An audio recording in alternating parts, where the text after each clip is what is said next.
ओम शांति। आज 12 मई 2021 की बाबा की वाणी है।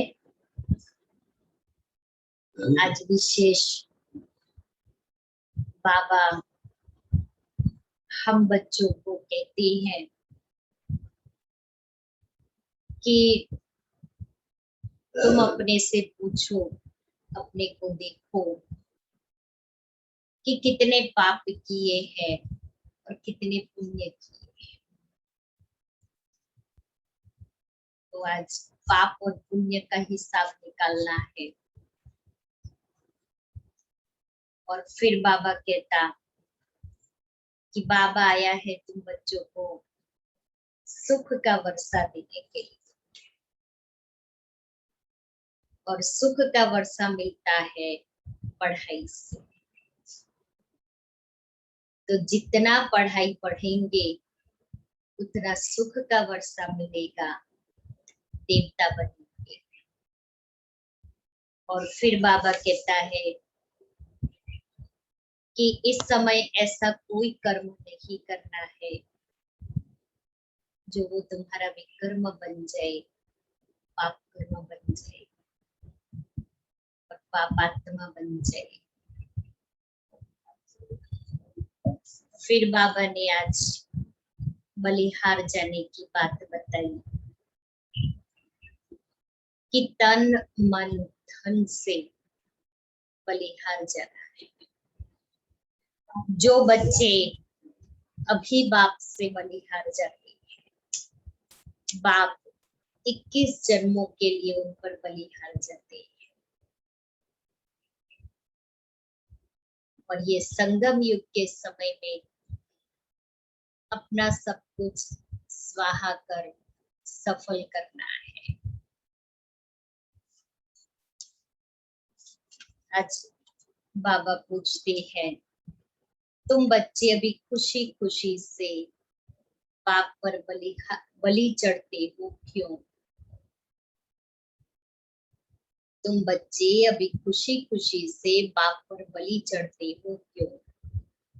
उत्तर, क्योंकि तुम जानते हो अभी हम बलिहार जाते हैं तो बाप 21 जन्मों के लिए बलिहार जाते हैं।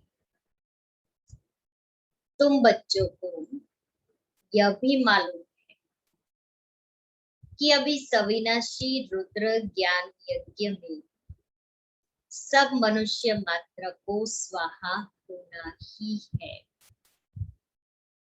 इसलिए तुम पहले ही खुशी खुशी से अपना तन मन धन सब कुछ स्वाहा कर सफल कर लेते।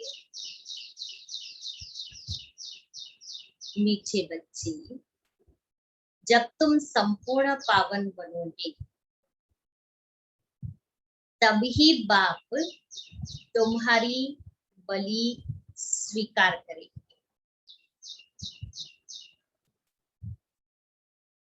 जब तुम संपूर्ण पावन बनेंगे तब बाबा हमारी बलिहारी स्वीकार करेंगे। अपनी दिल से पूछो, हम कितना पावन बने हैं, क्योंकि बिना पावन बने बाबा स्वीकार नहीं करेगा। और इसका एग्जाम्पल रामायण में सीता को जब रावण के साथ जब वन में थे तभी सीता को अग्नि को सौंप दिया था। ये कहानी है।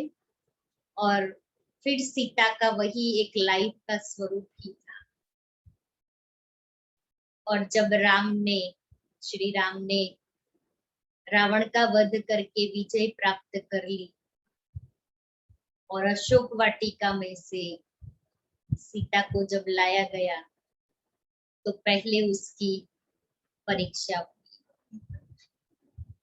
और उस परीक्षा में यही परीक्षा थी कितनी प्योर है, इसलिए अग्नि से पास करना पड़ा और अग्नि से पास होकर के फिर सीता बाहर आई, क्योंकि सीता का ओरिजिनल स्वरूप अग्नि को सौंप दिया था। तो अब मैं आत्मा भी अपने से पूछूं कि मैं ऐसी संपूर्ण बनी हूँ, संपूर्ण पावन।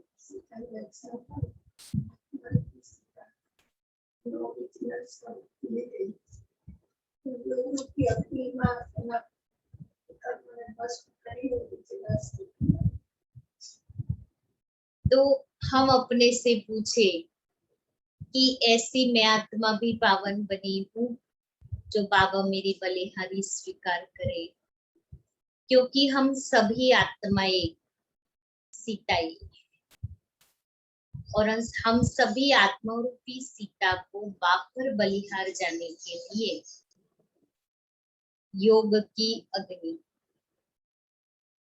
जलानी पड़ेगी, तब आत्मा रूपी सीता पावन बनेगी और बाबा स्वीकार करेंगे। गीत है, मुखड़ा देख ले प्राणी जरा दर्पण में, कितने पाप है कितने पुण्य तेरे दामन में। तो भी मुरली हम सभी सुन रहे हैं, इस मुरली रूपी दर्पण में अपना मुखड़ा देखते जाना है। ओम शांति। शिव भगवान वाच्य जरूर अपने बच्चों प्रति ही नॉलेज सिखाते हैं, वह श्रीमत देते हैं।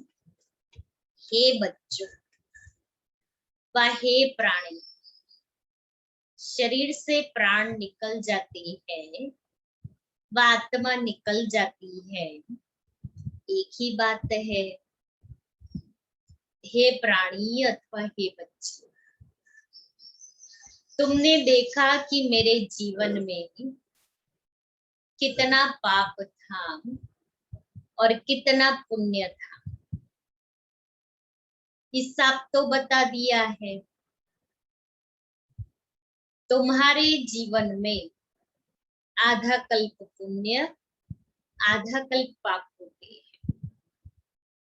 पुण्य का वर्षा बाप से मिलता है, जिसको राम कहते हैं। राम निराकार को कहा जाता है, न कि सीता वाला राम। तो अब तुम बच्चे जो आकर के ब्रह्मा मुख वंशावली ब्राह्मण बने, तुम्हारी बुद्धि में आया है बरोबर आधा कल्प हम पुण्यात्मा ही थी, सत्युग त्रेता। फिर आधा कल्प पाप आत्मा बने, अभी पुण्य आत्मा बनना है। कितना पुण्य आत्मा बने हैं वह हर एक अपनी दिल से पूछे कि मैं आत्मा कितना परसेंटेज में पुण्य आत्मा बनी। पाप आत्मा से पुण्य आत्मा कैसे बनेंगे, यह भी बाप ने सिखाया है, यह भी बाप ने समझाया है। यज्ञ तप आदि से पुण्य आत्मा नहीं बनेंगे, वह है भक्ति मार्ग। इससे कोई भी मनुष्य पुण्य आत्मा नहीं बनते। अभी तुम बच्चे समझते हो हम पुण्य आत्मा बन रहे हैं। आसुरी मत से पापात्मा बनते बनते सीढ़ी उतरते ही आई है। कितना समय हम पुण्य आत्मा बनते हैं व सुख का वर्षा लेते हैं, ये किसको पता नहीं। उस बाप को तो सभी मनुष्य याद करते हैं, उनको ही परमपिता परमात्मा कहते हैं। ब्रह्मा विष्णु शंकर को परमात्मा नहीं कहेंगे, और किसको परमात्मा नहीं कह सकते, भले इस समय तुम प्रजापिता ब्रह्मा कहते हो, परंतु प्रजापिता को कभी भक्ति मार्ग में याद नहीं करते हैं। याद सभी फिर भी निराकार बाप को ही करते हैं। ओ गॉड फादर, ओ भगवान अक्षर ही निकालते हैं, एक को ही याद करते हैं। मनुष्य अपने को गॉड फादर कह न सकते, न ही ब्रह्मा विष्णु शंकर अपने को गॉड फादर कह सकते हैं। उनके शरीर का तो नाम है ना, ब्रह्मा विष्णु और शंकर नाम है ना। एक गॉड फादर है, उनको अपना शरीर नहीं है। भक्ति मार्ग में भी शिव की बहुत पूजा करती है।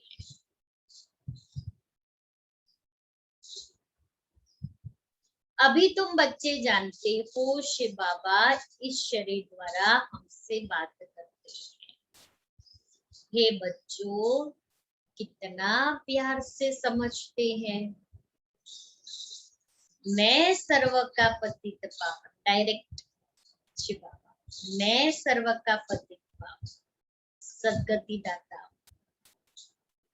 मनुष्य बाप की महिमा करते हैं ना, लेकिन उनको यह पता नहीं है कि 5000 वर्ष बाद आती है। जरूर जब कलयुग का अंत होगा तभी तो आएंगे ना। अभी कलयुग का अंत है तो जरूर अब आया हुआ है। तुमको कृष्ण नहीं पढ़ाते, श्रीमत मिलती है। श्रीमत कोई कृष्ण की नहीं, कृष्ण की आत्मा भी श्रीमत से 100 देवता बनी थी। कृष्ण की आत्मा ही श्रीमत से देवता बनी थी, तो फिर कृष्ण कैसे श्रीमत दे सकता है? जरूर श्रीमत देने वाला अलग है, तब तो कृष्ण उस श्रीमत पर चल करके कृष्ण बने। फिर 84 जन्म लेते, अब आसुरी मत के बने हो। बाप कहते हैं मैं आता ही तब हूँ जब तुम्हारा चक्र पूरा होता है।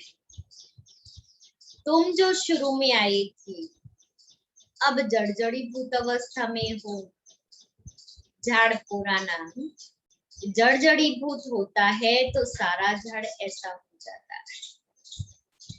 बाप समझाते हैं तुम्हारे तमो प्रधान बनने से सब तमो प्रधान बन गए, क्योंकि हमारी गिरती कला तो सब मनुष्य मात्र की गिरती और हमारी चढ़ती कला तो सबकी चढ़ती कला। इसलिए बाबा कहते हैं तेरे बहाने सर्व का भला।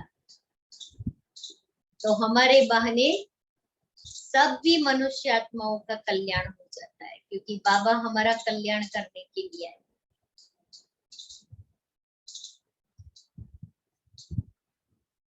बाप समझाते हैं तुम्हारे तमो प्रधान बनने से सब तमो प्रधान बन गई है। यह मनुष्य सृष्टि का वैरायटी धर्मों का झाड़ है। इसको उल्टा झाड़ कहते हैं। इसका बीज ऊपर में है, बस उस बीज से ही सारा झाड़ निकलता है। मनुष्य कहते भी है गॉड फादर, आत्मा कहती है आत्मा का नाम आत्मा ही है। आत्मा शरीर में आती है तो शरीर का नाम रखा जाता है, खेल चलता है। रात दिन यहाँ होते हैं। सूक्ष्म वतन व मूल वतन में रात दिन नहीं होती। कर्म क्षेत्र यह है। इससे मनुष्य अच्छे कर्म भी करते हैं, बुरे कर्म भी करते हैं। सतयुग त्रेता में अच्छे कर्म होते हैं, क्योंकि वहां 5 विकार रूपी रावण राज्य ही नहीं है, इसलिए जो कर्म करेंगे अच्छे। बाप बैठ कर्म अकर्म विकर्म का राज बताते हैं। कर्म तो करना ही है, यह कर्म क्षेत्र है। सतयुग में जो मनुष्य कर्म करते हैं वह अकर्म हो जाता है, कोई पाप पुण्य नहीं, न्यूट्रल। वहां रावण राज्य ही नहीं, उनको हेवन कहा जाता है। इस समय हेवन है नहीं।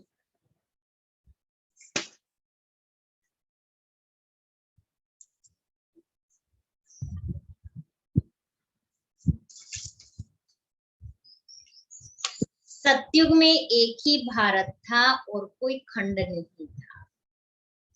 हेवनली गॉडफादर कहते हैं तो बाप जरूर हेवन ही रचेंगे। यह सब नेशन वाले जानते हैं कि भारत प्राचीन देश है। पहले पहले सिर्फ भारत ही था, यह कोई नहीं जानते हैं। अभी तो नहीं है ना, ये है ही 5000 वर्ष की बात। कहते भी है क्राइस्ट से 3000 वर्ष पहले भारत पैराडाइज था।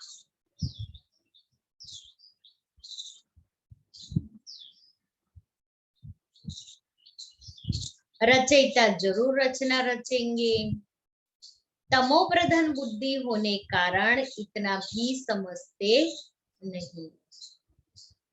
भारत तो सबसे ऊंच खंड है, पहली बिरादरी है मनुष्य सृष्टि। यह भी ड्रामा बना हुआ है।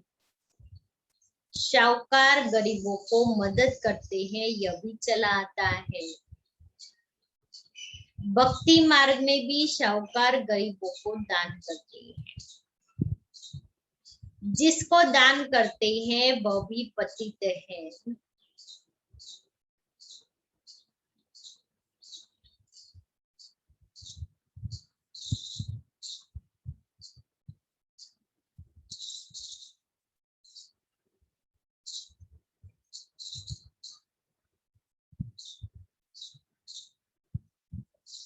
जिसको दान करते हैं वह भी पतित है। पतित पतित को दान करेंगे, उनका फल क्या पाएंगे? पतित मनुष्य पतित को दान करे तो क्या फल मिलेगा? बल कितना भी दान पुण्य करते आए फिर भी गिरते आए हैं। भारत जैसा दानी खंड और कोई नहीं होता। इस समय तुम्हारा जो भी तन मन धन है सब इसमें स्वाहा करते। इनको कहा जाता है राजस्व अश्वमेघ अविनाशी ज्ञान यज्ञ। आत्मा कहती है यह जो पुराना शरीर है इनको भी यहाँ स्वाहा करना है, क्योंकि तुम जानते हो सारी दुनिया के मनुष्य मात्र इसमें स्वाहा होते हैं। इसलिए हम क्यों नहीं खुशी से बाबा पर बलिहार चढ़ जाए। आत्मा जानती है हम बाप को याद करते हैं।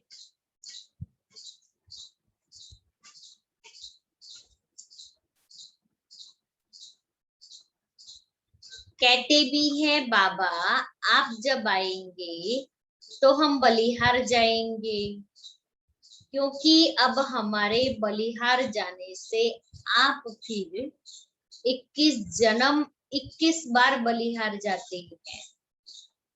बाप कहते हैं जब तक तुम्हारी आत्मा पवित्र नहीं बनी है तब तक हम बलिहारी स्वीकार नहीं करते। इसीलिए पवित्र बनने का पुरुषार्थ करना है। बाप कहते हैं माँ में कम याद करो तो आत्मा प्योर बन जाएगी। बाप को भूलने से तुम कितने पतित दुखी हुए हो। मनुष्य दुखी होते हैं तो फिर शरणागति लेते हैं। अभी तुम 63 जन्म रावण से बहुत दुखी हुए। कितने दुखी हुए। बाबा कहता बहुत दुखी हो गए। एक सीता की बात नहीं, सब सीताएं, सब आत्माएं रूपी सीताएं। जो भी मनुष्य मात्र है, रामायण में तो कहानी लिख दी है। गीता को रावण ने सीता को रावण ने शोक वाटिका में डाला। वास्तव में बात सारी इस समय की है कि अशोक शोक वाटिका में डाला तो भी सब आत्माएं विकारों के वशीभूत शोक वाटिका में रह रही है। ये दुनिया बहुत बड़ी बेहद की शोक वाटिका है और इस शोक वाटिका में सब आत्माएं बैठी हैं, अपने परमात्मा राम को पुकार रही है। सभी रावण अर्थात 5 विकारों की जेल में है, इसलिए दुखी हो पुकारते हैं हमको इनसे छुड़ाओ। एक की बात नहीं है। बाप समझाते हैं सारी दुनिया रावण की जेल है।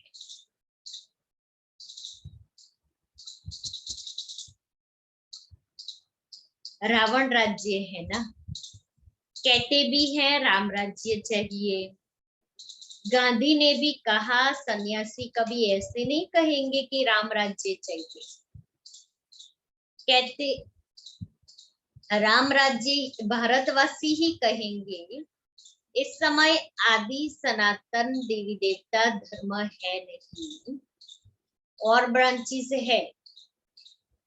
सत्युग था, अभी नहीं। एक ही आदि सनातन देवी देवता धर्म था, अभी वह नाम ही बदला हुआ है। अपने को धर्म भूल फिर और धर्म में कन्वर्ट हो जाती है। मुसलमान आए, कितने हिंदुओं को अपने धर्म में कन्वर्ट कर लिया। क्रिश्चियन धर्म में भी बहुत कन्वर्ट हुए हैं, इसलिए भारतवासियों की जनसंख्या कम हो गई। नहीं तो भारतवासियों की संख्या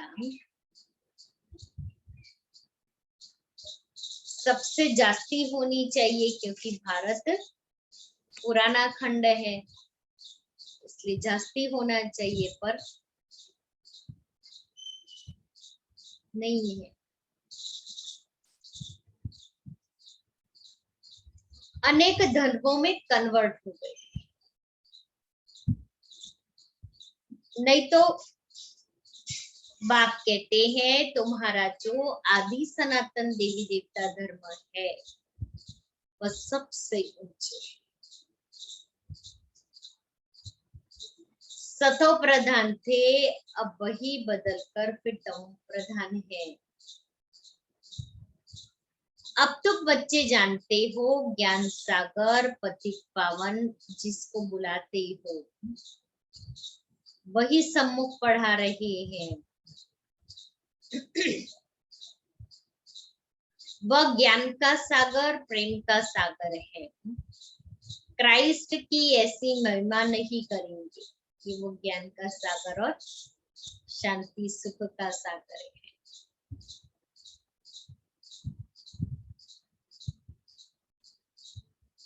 सागर एक होता है, चारों तरफ ऑलराउंड सागर ही सागर है। दो सागर नहीं होते, यह बिल्कुल सृष्टि का, यह मनुष्य सृष्टि का नियम है। यह मनुष्य सृष्टि का नाटक है। इसमें सबका अलग अलग पार्ट है।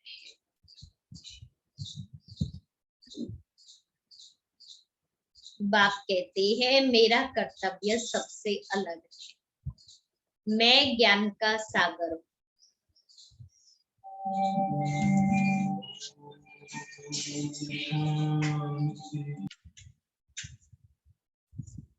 ओम शांति।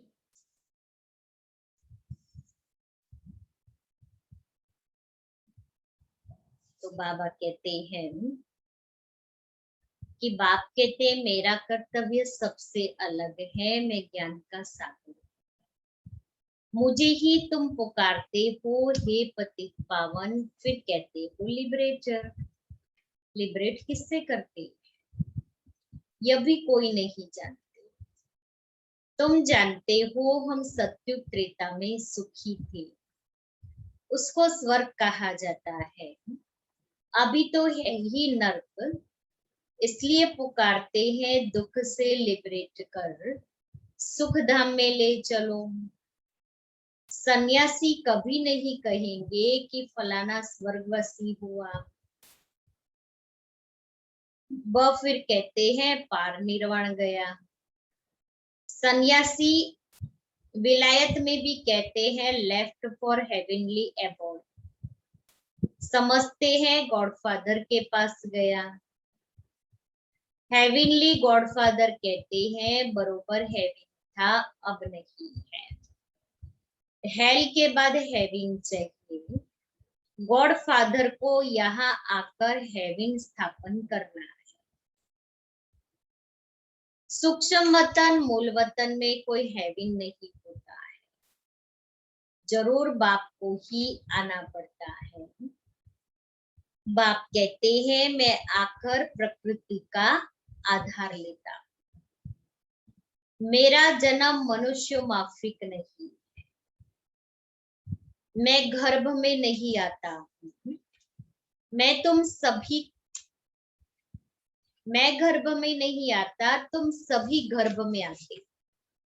बाबा नहीं आता, अवतार पर काया प्रवेश करते। सत्युग में गर्भ महल होता है, क्योंकि वहां कोई विकर्म होता नहीं जो सजा भोगी, इसलिए उसको गर्भ महल कहा जाता है। यहाँ विकर्म करते इसलिए गर्भ में सजा भोगते हैं, इसलिए गर्भ जेल कहा। यहाँ विकर्म करते हैं जिसकी सजा भोगनी पड़ती है, इसलिए गर्भ जेल कहा जाता है।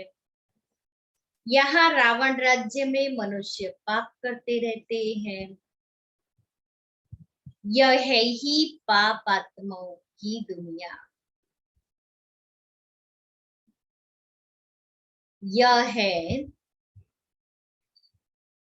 वह है पुण्य आत्माओं की दुनिया, स्वर्ग।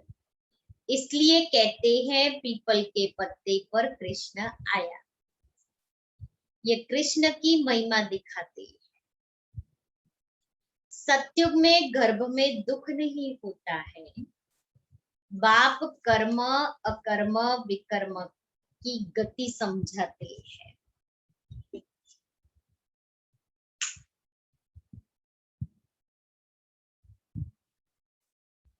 जिसका फिर शास्त्र गीता बनाया है, परंतु उसमें शिव भगवानुवाच के बदले कृष्ण का नाम डाल दिया है। अब तुम जानते हो हम बेहद के बाप से बेहद सुख का वर्षा लेते हैं। अभी भारत रावण से श्रापित है, इसलिए दुर्गति हो गई है। यह बड़ा श्राप भी ड्रामा में नूथा हुआ है। बाप आकर वर देते हैं, आयुष्यवान भव, पुत्रवान भव, संपत्तिवान भव, सभी सुख का वर्षा देते हैं। तुमको आकर पढ़ाते हैं, जिस पढ़ाई से तुम देवता बनते हो। यह नई रचना हो रही है। ब्रह्मा द्वारा तुमको बाप अपना बनाते हैं। गाया भी जाता है प्रजापिता ब्रह्मा, तुम उनके बच्चे ब्रह्मा कुमार कुमारियां बने हो। दादे से वर्षा बाप द्वारा लेते हो, उस दादे का वर्षा इसके द्वारा लेते हैं। आगे भी लिया था, अब फिर बाप आया है। बाप के बच्चे तो फिर बाप के पास जाने चाहिए, परंतु दया हुआ है प्रजापिता ब्रह्मा द्वारा मनुष्य सृष्टि की स्थापना होती है। तो यहाँ होगी ना, आत्मा के संबंध में कहेंगे हम भाई बहन, आत्मा के संबंध में कहेंगे भाई भाई है। प्रजापिता ब्रह्मा की संतान बनने से तुम भाई बहन बनते हो। इस समय तुम सब भाई बहन हो। तुमने बाप से वर्षा लिया था, अब भी बाप से वर्षा ले रहे हो। शिव बाबा कहते हैं मुझे याद करो। तुम आत्मा को, शिव बाबा को याद करना है। याद करने से ही तुम पावन बनेंगे, और कोई उपाय नहीं, कोई ऑल्टरनेटिव ऑप्शन नहीं याद के सिवाय। पावन बनने सिवाय तुम मुक्ति धाम में जा नहीं सकते। पावन बनने के लिए एक ही उपाय, याद। और बिगर पावन बने तो मुक्ति धाम में जा नहीं सकते। अब मुक्ति धाम में जाना है तो याद करना है। जीवन मुक्ति धाम में पहले पहले आदि सनातन देवी देवता धर्म था, फिर नंबरवार और धर्म आए। बाप अंत में आकर सबको दुखों से मुक्त करते हैं। उनको कहा भी जाता है लिबरेटर। बाप कहते हैं तुम सिर्फ मुझे याद करो तो तुम्हारे पाप भस्म हो जाए।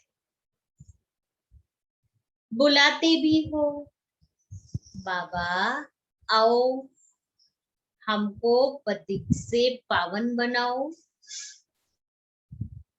टीचर तो पढ़ाते हैं, इसमें चरित्र करते हैं क्या? यह भी पढ़ाई। बाप ज्ञान सागर ही आकर ज्ञान देते हैं। अच्छा, मीठे मीठे सिक्के लेते बच्चों प्रति माता पिता बाप दादा का याद प्यार और गुड मॉर्निंग। रूहानी बाप की रूहानी बच्चों को नमस्ते। हम रूहानी बच्चों की रूहानी बाप दादा को याद प्यार गुड मॉर्निंग और नमस्ते। धारणा के लिए मुख्य सार, पहला, कर्म अकर्म और विकर्म की गति को जाना। अब कोई विकर्म नहीं करना है। कर्म क्षेत्र पर कर्म करते हुए विकारों का त्याग करना ही विकर्म से बचना है। दूसरा, ऐसा पावन बनना है जो हमारी बलिहारी बाप स्वीकार करे। पावन बनेंगे तब बाबा हमारी बलिहारी स्वीकार करेंगे। पावन बनकर पावन दुनिया में जाना है। तन मन धन इस यज्ञ में स्वाहा कर सफल करना है।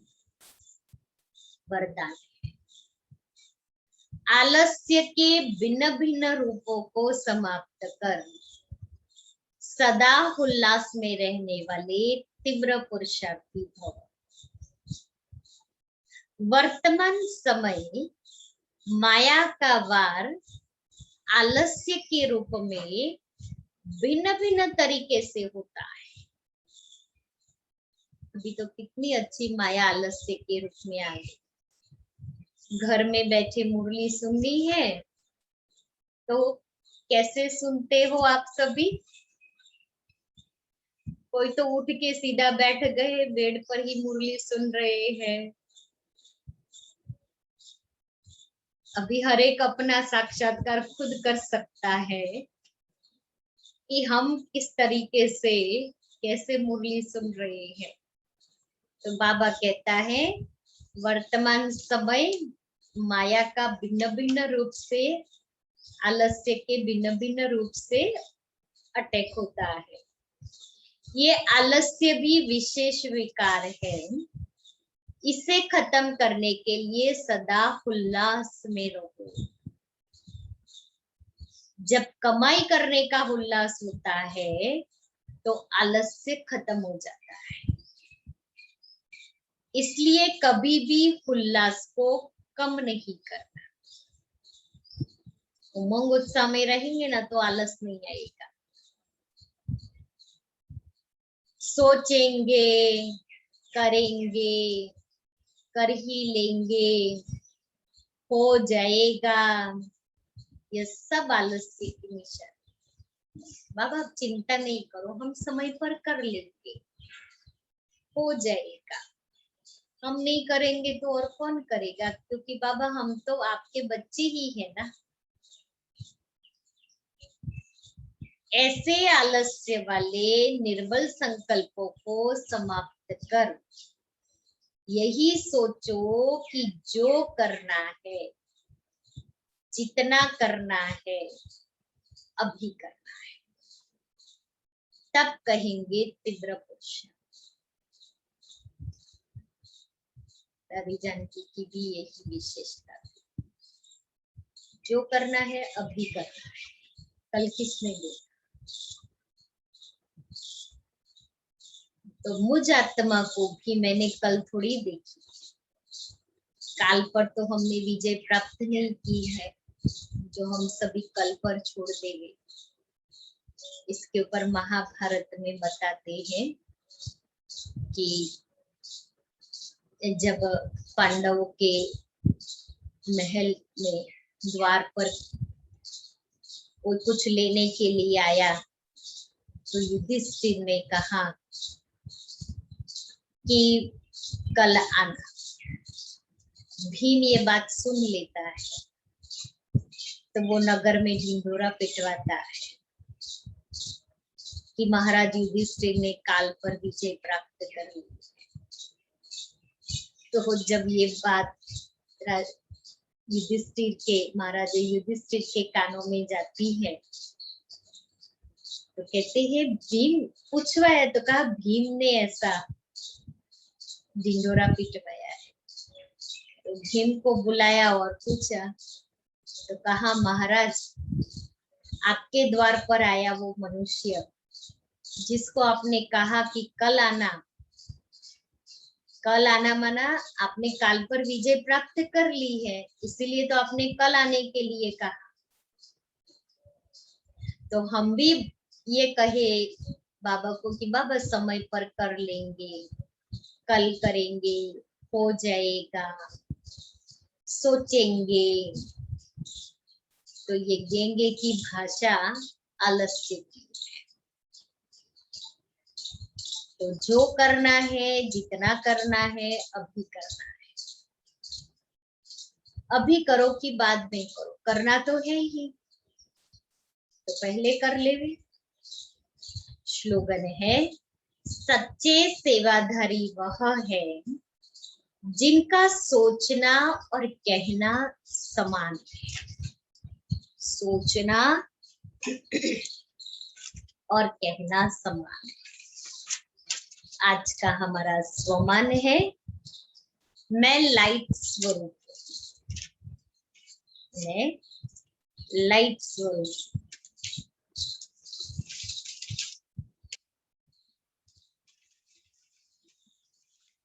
जैसे साइंस की शक्ति का प्रयोग लाइट के आधार पर होता है, अगर कंप्यूटर भी चलता है तो कंप्यूटर माइट है लेकिन आधार लाइट है। ऐसे आपके साइलेंस की शक्ति का भी आधार लाइट है। जब वह प्रकृति की लाइट अनेक प्रकार के प्रयोग प्रैक्टिकल में करके दिखाती है, तो आपकी अविनाशी परमात्मा लाइट, आत्मिक लाइट और साथ साथ प्रैक्टिकल स्थिति लाइट, तो इससे क्या नहीं प्रयोग हो सकता? परमात्मा लाइट, आत्मिक लाइट और प्रैक्टिकल स्थिति भी हमारी लाइट। तो परमात्मा की लाइट मुझ आत्मा को मिले और मैं आत्मा खुद भी लाइट स्वरूप हूं और प्रैक्टिकल स्थिति हमारी लाइट है, तो बाबा कहता है प्रैक्टिकल प्रयोग कर सकते हैं। तो साइंस की शक्ति जब लाइट के आधार पर सब कुछ कर सकती है, तो हम भी लाइट के आधार पर हर प्रकार के प्रयोग करके अनुभवी बन सकते हैं। और अभी थोड़ा टाइम है, रवि गुलजार का क्लास, रवि गुलजार को कल 2 मास पूरा हुआ, 11 मई को, 11 मार्च को दादी अव्यक्त हुए थे, 11 मार्च से 11 अप्रैल और 11 अप्रैल से 11 मई। तो आज हम अपनी दादी जी का, दादी गुलजार जी का क्लास सुनते हैं। मेरा बाबा शब्द ही हर परिस्थिति में सेफ्टी का साधन है। आप सभी ने अपने भाग्य की बातें सुनी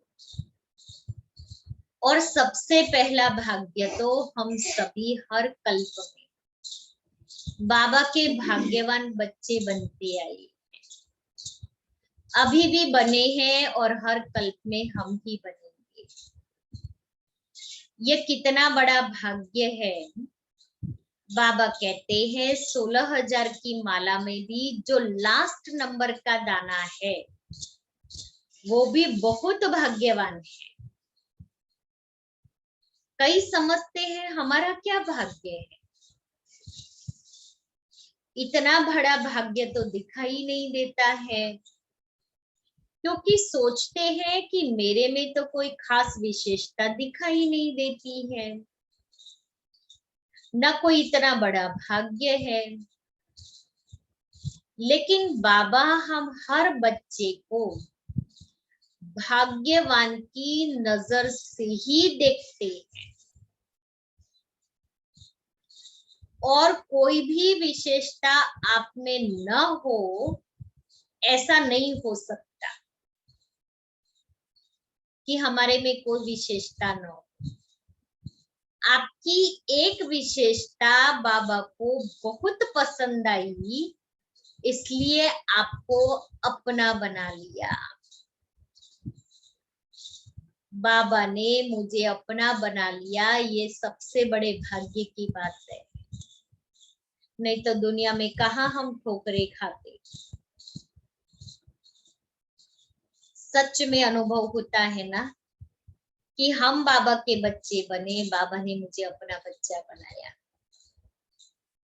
हम मन से कितने सुखी हैं। और आज की दुनिया में मनुष्यों के मन की स्थिति देखो कैसी है।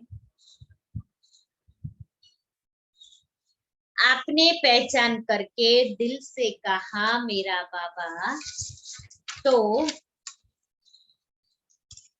यह विशेषता कम नहीं है। तो मेरे लिए बाबा आया है, मेरे लिए बाबा आया है, मुझ अर्जुन को ज्ञान सुनाने के लिए आया है और मैं ही बाबा का विशेष बच्चा हूँ।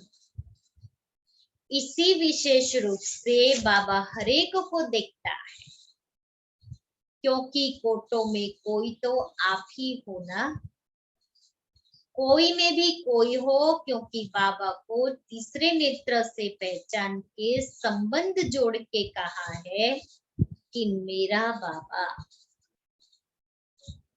तो जहां मेरापन होता है वहां अधिकार होता है, लेकिन उस अधिकार से हम याद नहीं करते तो फिर बाबा की मदद का इतना अनुभव नहीं होता है। अधिकार से मेरा बाबा कहे तो जहां अधिकार है वहां याद है। अगर अधिकार से याद नहीं करेंगे तो मदद कैसे मिलेगी।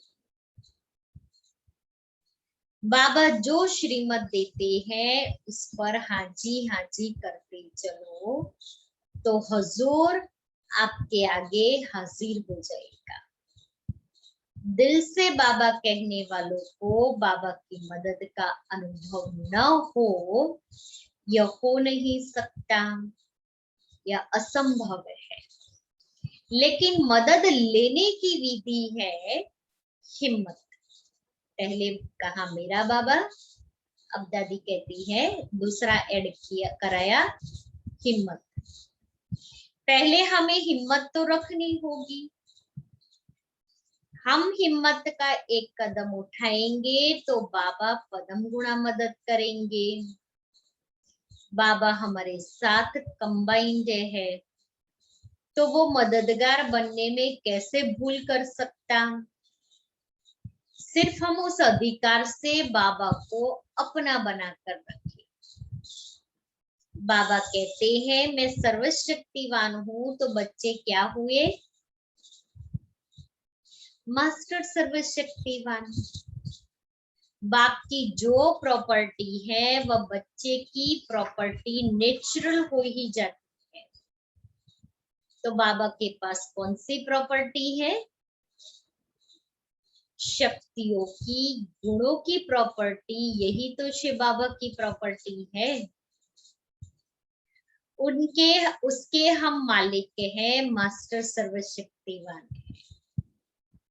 बाबा ने कहा हे मेरे मास्टर सर्वशक्तिवान बच्चे, जिस समय जिस शक्ति की आवश्यकता हो उन शक्तियों को ऑर्डर करो तो शक्ति हाजिर हो जाएगी। मेहनत नहीं करनी पड़ेगी, सिर्फ वो उस सीट पर बैठ करके ऑर्डर करना है। बिना सीट पर बैठे ऑर्डर करेंगे तो नहीं मानेंगे। इसलिए मैं मास्टर सर्वशक्तिवान हूँ, इस सीट पर बैठ करके ऑर्डर करना है तो शक्तियां हाजिर हो जाएगी। बाबा कहते हैं तुम अपने स्वमान को पहचानो। भले कोई और स्वमान याद नहीं आता है, सिर्फ बाबा मेरा है ये एक शब्द ही याद कर लो। देखो दादी तो कितनी इजी टेक्निक बता रही है। बाबा मेरा है एक शब्द ही याद कर लो तो भी नशे और खुशी में रहेंगे। मास्टर सर्वशक्तिवान अगर कहे कि मेरे में सहन शक्ति नहीं है इसलिए मैं फेल हो जाता हूँ, मेरे में समाने की शक्ति थोड़ा कम है, लेकिन जो अपनी चीजें है वो समय पर काम ना आए तो फिर क्या फायदा है। तो यही एक शब्द याद करो कि मेरा बाबा करावनहार है। जैसे कर्मेंद्रियों से काम करने वाली मैं करावनहार आत्मा हूँ, तो मालिक कर्मेंद्रियों से अच्छा काम ही कराएगा ना। ऐसे बाबा करावनहार करा रहा है, मैं तो निमित्त हूँ। फिर मैं और मेरापन कहाँ से आएगा। बाबा कहते हैं आप सिर्फ कर्म करता नहीं हो, आप कर्म योगी हो। कर्म करता माना सिर्फ काम कर लिया, बुद्धि कहीं भी चल रही है, मन कहीं भी जा रहा है, लेकिन काम कर रही है। बाबा कहता कर्म योगी।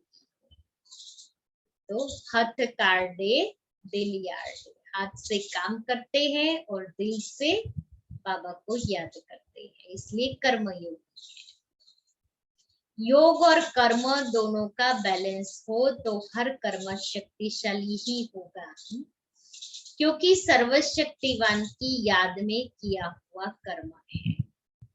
जो कर्मयोगी बन के कर्म करता है, उनके हर कर्म में सफलता उनका जन्मसिद्ध अधिकार हो जाता है। यह तो बहुत सहज है, लेकिन इसके लिए बाबा कहते सिर्फ तुम अनेकों की यादों को भूल एक की याद में रहने के अभ्यासी बनो। एक बाबा के संबंध में बाकी सर्व संबंध का अनुभव करो। ऐसे अनेकों को याद करना सहज नहीं है। तो पहले हिम्मत का एक कदम उठाना हमारा काम है। हिम्मत कभी नहीं हारो।